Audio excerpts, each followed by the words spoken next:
Assalamualaikum warahmatullahi wabarakatuh. Salam sejahtera bagi kita semua.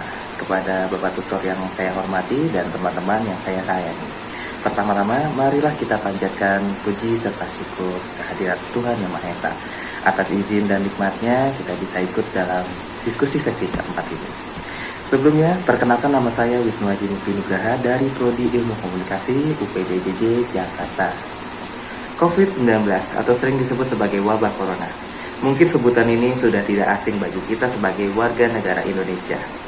Sangat jelas sekali, virus COVID-19 sendiri yang kita ketahui berasal dari negara Cina, tepatnya pada kota Wuhan, pada tahun 2019. Kemudian menyebar ke seluruh dunia dan salah satunya ke Indonesia. Penyebarannya di Indonesia sendiri awalnya terjadi di kota Depok, tepatnya pada tanggal 2 Maret 2020. Terdapat 2 orang yang terjangkit virus COVID-19 ini. Di antaranya merupakan seorang ibu 64 tahun dan putrinya 31 tahun. Kabarnya mereka terjangkit usai berinteraksi dengan warga dari negara Jepang yang positif terpapar COVID-19 di negaranya. Setelah itu, kasus COVID-19 mulai menyebar semakin luas di Indonesia. Dari penyebaran virus COVID-19 yang meluas ini, tidak sedikit dari warga negara Indonesia yang terjangkit virus COVID-19 ini. Dari gejala awalnya seperti demam, batuk, dan suhu tubuh yang meningkat.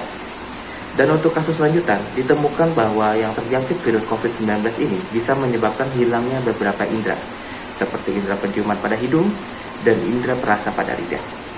Dan pada kasus yang lebih parah, dapat menyebabkan pneumonia atau infeksi pada paru-paru. Jika seorang terpapar COVID-19 dengan gejala ringan, dianjurkan pemerintah untuk melakukan isoman selama 7-14 hari. Namun, jika gejala yang dirasakan serius atau menjadi lebih parah, maka akan mendapatkan perawatan yang lebih intens dari tenaga kesehatan oleh rumah sakit. Dalam meningkatnya penyebaran kasus COVID-19, pemerintah di Indonesia pun menerapkan protokol kesehatan seperti gerakan 5M, yaitu mencuci tangan dengan sabun sebelum dan setelah melakukan aktivitas, memakai masker, menjaga jarak, menjauhi kerumunan, dan mengurangi mobilitas. Dan tidak hanya itu saja, pemerintah pun membuat kebijakan tentang penanganan kasus COVID-19 dengan cara membuat peraturan pembatasan sosial berskala besar atau bisa kita sebut sebagai PSBB. Selama dan beberapa minggu sampai beberapa bulan, PSBB sendiri bertujuan untuk mengurangi kegiatan sosial antar masyarakat seperti bersekolah, bekerja di kantor, melakukan aktivitas keagamaan. Pembatasan saat PSBB pun terasa sangat ketat bagi masyarakat.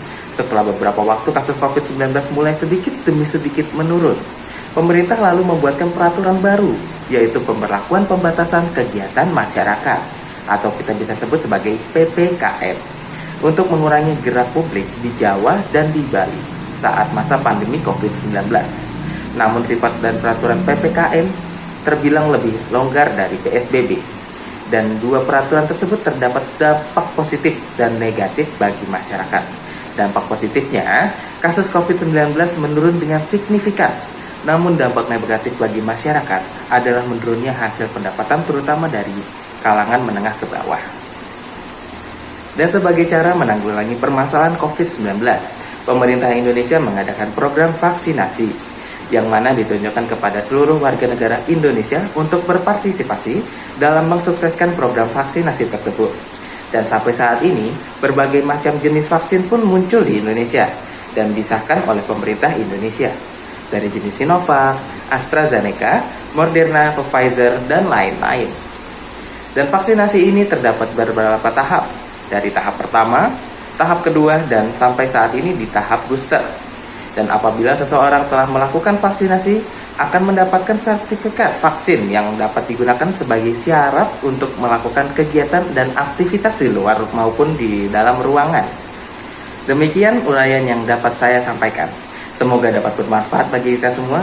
Mohon maaf yang sebesar-besarnya atas segala kekurangannya. Wabillahi taufiq wal hidayah. Wassalamualaikum warahmatullahi wabarakatuh.